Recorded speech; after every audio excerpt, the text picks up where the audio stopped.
नमस्कार, स्वागत है आपका जनगणमन 24/7 पर। जस्टिस यशवंत वर्मा का ट्रांसफर सुप्रीम कोर्ट की कोलिजियम ने इलाहाबाद हाई कोर्ट में कर दिया है और आज सारा एक्शन इलाहाबाद हाई कोर्ट पर जाकर टिक गया है, क्योंकि वहां पर बड़े-बड़े मंच लगाए गए हैं और बहुत भारी तादाद में वहां के जो वकील हैं वो स्पीचेस दे रहे हैं और उन्होंने प्रोटेस्ट किया है कि जस्टिस यशवंत वर्मा का ट्रांसफर इलाहाबाद में क्यों किया गया है। इसके अलावा जो कल रेजोल्यूशन पास हुआ था इलाहाबाद हाई कोर्ट का, उसमें साफ साफ ये डिमांड की गई है कि उनके खिलाफ जो भी जांच है वो जांच हो, उसको ईडी, सीबीआई और बाकी जो जांच एजेंसीज हैं वो उनका जांच करे। जो भी इलाहाबाद हाई कोर्ट में जो उन्होंने फैसले सुनाए थे उसका रिव्यू भी होना चाहिए। और ये बात को लेकर इलाहाबाद हाई कोर्ट के बार एसोसिएशन ने रिक्वेस्ट किया है चीफ जस्टिस ऑफ इंडिया से। साथ में आज से वहां पर इनडेफिनिट स्ट्राइक यानी कि अनिश्चित काल की हड़ताल का अनाउंसमेंट भी हुआ है, यानी कि इलाहाबाद हाई कोर्ट में कामकाज बिल्कुल ठप है जस्टिस यशवंत वर्मा की वजह से। अब ये कितने दिन चलेगा, इसको लेकर ये जो सुप्रीम कोर्ट की कोलिजियम ने ये फैसला लिया कि इनको रिपैट्रिएट किया जाए इलाहाबाद हाई कोर्ट, तो इस पर वकीलों का क्या कहना है, इसी सब पर हम बातचीत करेंगे। हमारे साथ इलाहाबाद हाई कोर्ट के वरिष्ठ वकील कमल कृष्ण रॉय इस समय जुड़ रहे हैं। रॉय साहब, आपका बहुत बहुत स्वागत है। Thank you so much for joining.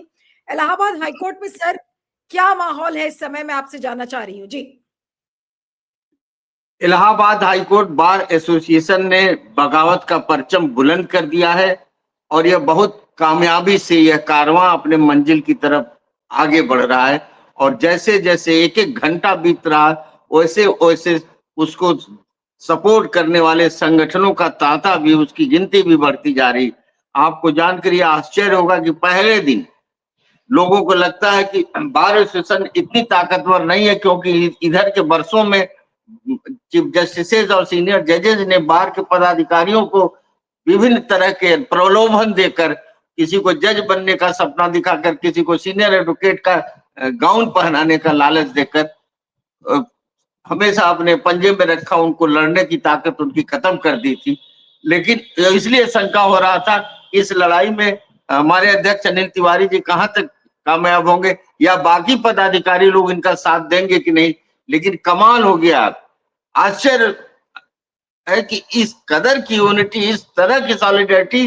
नीलू जी की इलाहाबाद की दूसरी सबसे बड़ी अदालत है वो सेंट्रल एडमिनिस्ट्रेटिव ट्रिब्यूनल, कैट जिसको कहते हैं, जहां आईएएस अधिकारियों के मुकदमे लड़े जाते हैं, वहां भी हड़ताल हो गया। बोर्ड ऑफ रेवेन्यू, जिसमें उत्तर प्रदेश के सारे जो ग्रामीण क्षेत्रों के जमीन जायदाद के मुकदमे आते हैं, बोर्ड ऑफ रेवेन्यू में हड़ताल हो गया। डिस्ट्रिक्ट कोर्ट में इनके समर्थन में रिजोल्यूशन हुआ, क्योंकि वहां चुनाव होने जा रहा है, इसलिए हाई कोर्ट ने कहा बार ने कि आप लोग हड़ताल पे न जाइए, प्रतीकात्मक रूप से। मीटिंग के पास स्टूडेंट लीडर्स खड़े हैं, एम्प्लॉइज यूनियन के लोग खड़े हैं और विभिन्न संगठनों के लोग, महिला संगठनों के लोग।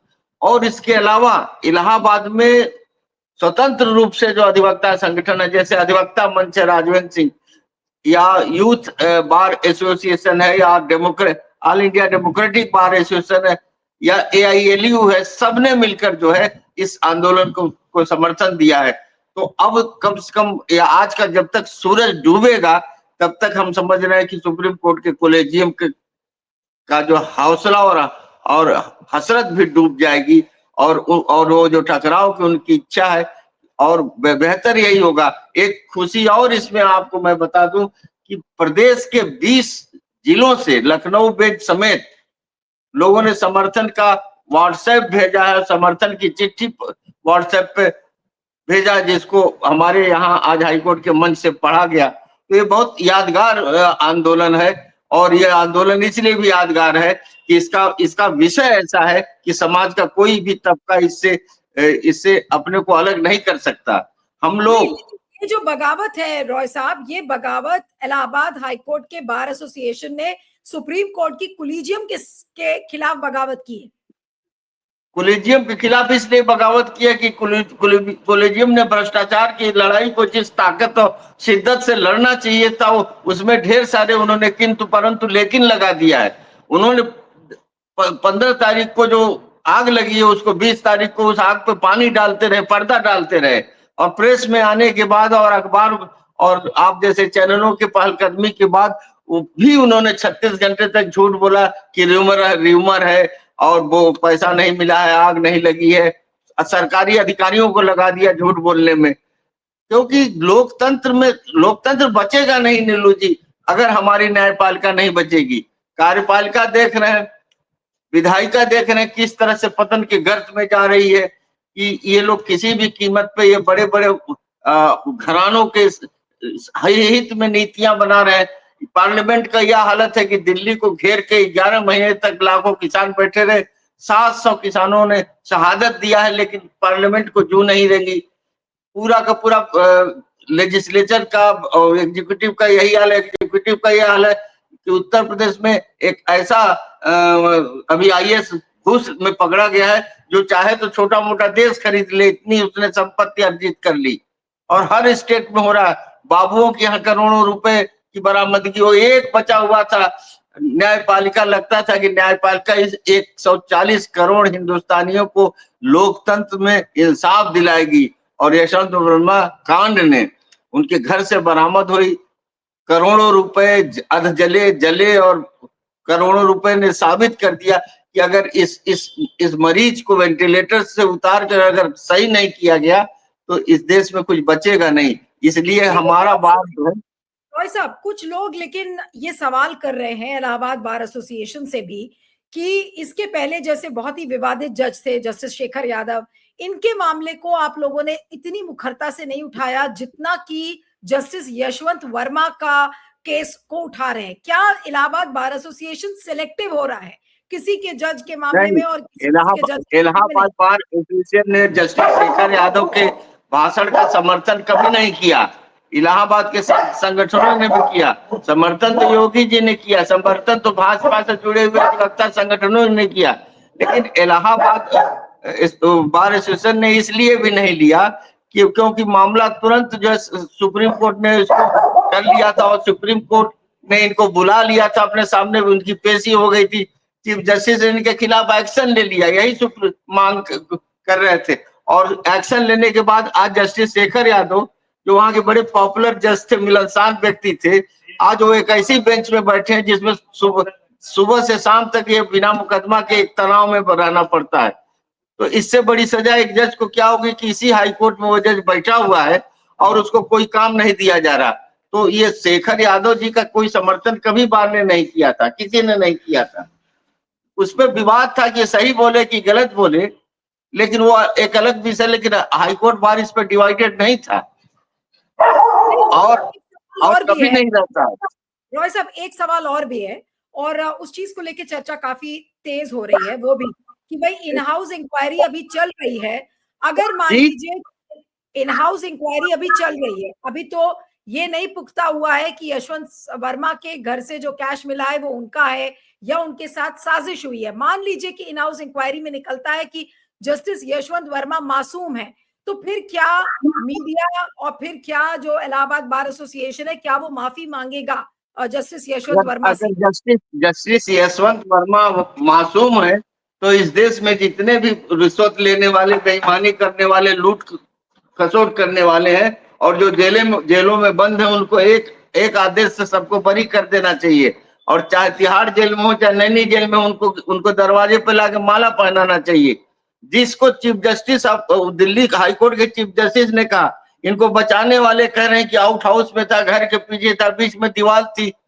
ये न्यू तुगलक लेन का बंगला है, लुटियंस जोन का बंगला है। यहाँ इनके दरवाजे पर आप बिना काम के भी 1 मिनट के लिए खड़े हो जाइए तो सेंट्रल फोर्सेस का आदमी आपसे पूछ लेगा कि आप यहाँ क्यों खड़े हैं, और आपको खड़े नहीं होने देगा। मुंह कहता हमेशा मुंह में मूव करते रहिए। और chief justice of Delhi high court ने कहा कि आग जो है जस्टिस यशवंत वर्मा के प्रीमाइसेस में लगी है। अब प्रीमाइसेस में जब कह दिया तो ये बहस करने की कोई बात नहीं कि बाथरूम में लगी है कि किचन में लगी है कि डाइनिंग रूम में लगी है। चालाक लोग हैं, ये जानते हैं कि बेडरूम में पैसा नहीं रखा जाता, और ये पैसा लोग अनुमान लगा रहे हैं कि ये पैसा हमेशा के लिए आया भी नहीं था, ये पैसा आकर कहीं जाना था। इनको बात सुन लिए थे। मैं बता रहा हूँ, सांसद अतीक अहमद को जिस तरह इन्होंने जस्टिस भोसले के साथ बैठकर इनके केस खुलवा दिए सिर्फ इसलिए कि यहाँ पर चर्चा थी कि ये जमीन जायदाद के काम में इंटरेस्ट लेते हैं। इलाहाबाद के एक बहुत बड़े बिल्डर के साथ इनकी साझेदारी है, रेलवे की जमीनों पर काम करते हैं। सांसद अतीक अहमद का जो बेल सारे हुए वो सब सिर्फ इनका बिजनेस इंटरेस्ट था। इनके 2016 में जो इनकी बस गिरफ्तारी नहीं हुई, लेकिन सीबीआई ने इनको नामजद एफआईआर किया। 170 करोड़ का घोटाला था उस सिंगोली चीनी मिल का। ये तो दुर्भाग्य हमारा कि एक ऐसे प्रतिष्ठित परिवार के हैं जिन पर कोई दाग नहीं था। एन वर्मा साहब इनके पिताजी, एस एन वर्मा साहब इनके बड़े पिताजी, शरद वर्मा इनके भाई, अरविंद वर्मा इनके भाई जो बड़े पिताजी, इलाहाबाद के बहुत प्रतिष्ठित साफ सुथरे लोग थे। लेकिन कारपोरेट के साथ रहने और कॉर्पोरेट मनी और बिल्डर्स की मनी का स्वाद इन्होंने ऐसा चखा कि अपने घर की विरासत को इन्होंने डुबो के रख दिया। इलाहाबाद की नाक कटा दी इन्होंने। ये इनको कोई बचा नहीं सकता। और अनिल तिवारी जी ने जो आह्वान किया है, जो संकल्प लिया है, चीफ जस्टिस की पूरी ताकत लग जाएगी और कोलेजियम की, तब भी यशवंत वर्मा जी बचने वाले नहीं है। और ये लिटमस टेस्ट है, ये न्यायपालिका की अग्नि परीक्षा है। इलाहाबाद हाईकोर्ट के जो चीफ जस्टिस हैं, उनका क्या कहना है इस पूरे मसले पर? इलाहाबाद हाईकोर्ट के चीफ जस्टिस साहब तो बहुत ही जस्ट आदमी है, ईमानदार आदमी है और कानून के हिसाब से चलने वाले। अदरवाइज शेखर यादव जी को जो भी एक्शन लिया वो चीफ जस्टिस साहब की देन है। और वो किसी तरह का जैसे कि करप्शन के जीरो टॉलरेंस को मान के चलते हैं। और वो हमेशा बार के साथ वो एक संबंध बना के भी रखते हैं। वो जानते हैं कि बार के बगैर ये बेंच नहीं चलेगी, जजों की कोई अस्तित्व का नहीं है अगर बार सहयोग न करे। आप देख तो रहे हैं 5 मिनट में सारी कोर्ट उठ गई, कोई गया ही नहीं। आज पहली बार हुआ कि सरकारी वकील नहीं गए, पहली बार हुआ कि टिकट स्टाम्प कुछ नहीं बिका, पहली बार हुआ कि कोई एफिडेविट नहीं हुआ। कल से फोटो एफिडेविट सेंटर भी बंद हो जाएगा। ये तो बिल्कुल ऐतिहासिक हड़ताल चल रही है। रॉय साहब, ये कितने दिन तक ऐसे चलेगा? ये हमारी बार के हाथ में नहीं है कितने दिन तक चलेगा। सद्बुद्धि आ जाए कोलेजियम अपनी गलती मान ले, कोलेजियम यह कह दे कि जब हम उनको यह निर्णय ले चुके हैं दिल्ली में कि न्याय कार्य से उनको विरत कर दिया है, तो इलाहाबाद भेजने का जो मूर्खतापूर्ण उनका डिसीजन उसको विड्रॉ कर लें। और अभी खबरें आ रही हैं कि आज तीनों जज लोग जो कमेटी की थे उनके घर पर जांच की है, पुलिस भी गई है, तो प्रक्रिया चल रही है। लेकिन किस अविवेकपूर्ण ढंग से उन्होंने जज साहब को इलाहाबाद स्थानांतरित नहीं किया। डिपार्टिएशन क्या है कि वापस उन्होंने यहाँ पर भेज दिया है। जैसे हम इनको डिपुटेशन पे गए थे वहां पर, इस तरह किया कि रॉय साहब, सुप्रीम कोर्ट की कोलिजियम ऐसा क्या करे कि इलाहाबाद बार एसोसिएशन को संतुष्टि हो जाए? अगर मैं बिंदुओं में देखिए, इलाहाबाद बार एसोसिएशन का मामला का जो सवाल है वो लॉन्ग टर्म का है। पहला तो यह है कि इनको इलाहाबाद भेजने का निर्णय वापस लीजिए। दूसरा यह है कि इनके खिलाफ क्रिमिनल प्रोसीडिंग भी शुरू करिए और डिपार्टमेंटल भी शुरू करिए। डिपार्टमेंटल तो हो गया, लेकिन इनके यहाँ करोड़ों रुपया मिले, करोड़ों रुपया जले और बिना किसी रिकवरी मुहिमों को तैयार किए हुए सारे रुपए और सारे मलबे हटाकर अज्ञात जगह पे ले गए। इसके लिए साक्ष्य मिटाने के दोषी हैं।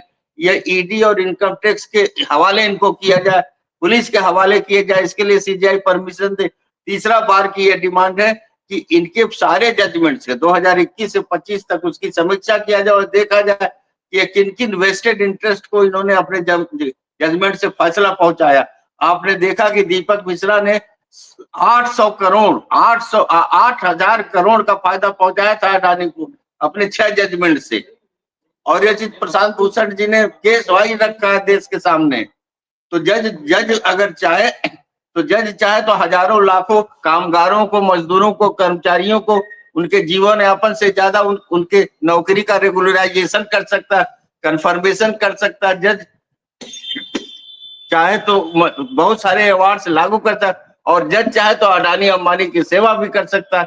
हजारों करोड़ का लाभ पहुंचाया जस्टिस दीपक मिश्रा ने, केस वाइज बताया प्रशांत भूषण जी ने। तो देखना पड़ेगा। और इनका कुछ जजमेंट तो मुझे पता है भी है, सुना है, इस तरह से उन्होंने सरकार के पक्ष को मजबूत करने का काम किया।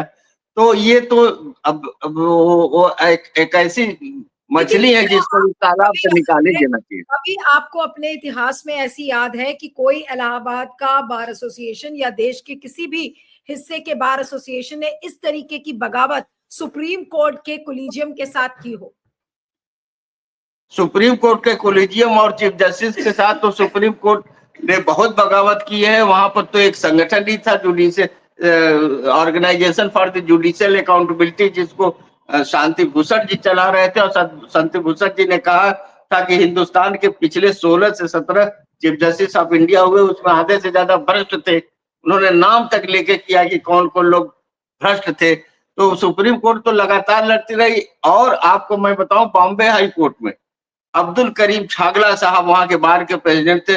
उन्होंने महज एक चिट्ठी लिखी थी सीजीआई के सुप्रीम कोर्ट कोलेजियम को कि ये 2 जज हमारे मुंबई हाई कोर्ट के चीफ जस्टिस और एक जज और है जो इलाहाबाद के ही थे, इनके खिलाफ गंभीर भ्रष्टाचार के आरोप हैं और आप इनको हटाइए, नहीं तो हम इनके खिलाफ कार्रवाई शुरू करेंगे बार की तरफ से। और आपको आश्चर्य होगा कि बार की इतनी ताकत होती थी कि सीजीआई ने इन दोनों का इस्तीफा दे दिए। प्रूव्ड करप्शन चार्जेज है आपके खिलाफ, दोनों ने इस्तीफा दे दिया। तो बार की बहुत ताकत है। बस बार अपनी ताकत को चीफ जस्टिस के चरणों में समर्पित कर देती है कि हमको जज बना दीजिए, हमको सीनियर एडवोकेट बना दीजिए, मुकदमे में हमारे फेवरेबल ऑर्डर हमको मिल जाए। बार को लड़ना चाहिए आम अधिवक्ताओं के लिए, आम जो लिटिगेंट्स है, जिसके मुकदमे हैं, जो हजारों लाखों खर्च करके सैकड़ों मील से इलाहाबाद आता, उसको न्याय मिलना चाहिए। बार का रास्ता वो है जो इस समय हमारे माननीय अध्यक्ष जी और सेक्रेटरी साहब कर रहे हैं। चलिए, तो देखना होगा कि यशवंत वर्मा के केस में क्या कुछ होता है। लेकिन फिलहाल इलाहाबाद हाईकोर्ट में बगावत जैसी स्थिति हो गई है सुप्रीम कोर्ट की बिल्कुल कोलिजियम के बगावत खिलाफ। की स्थिति है इलाहाबाद। ये जगमोहन लाल सिन्हा का ये बार हाई कोर्ट है। यहाँ के अध्यक्षों में एनपी अस्थाना साहब हुए, पंडित कन्हैया लाल मिश्रा हुए, मुंशी अंबिका प्रसाद हुए, बीसी मिश्रा हुए। यहाँ पर एस एन वर्मा साहब खुद अध्यक्ष थे, इनके बड़े पिताजी एडवोकेट एसोसिएशन के फाउंडर अध्यक्ष थे। तो परंपराएं और विरासत हमारी बड़ी चमकती हुई है, बहुत सुंदर है, इसलिए आपको इसे बचाना भी। चलिए, आपका बहुत बहुत शुक्रिया रॉय साहब। Thank you so much for joining. Thank you.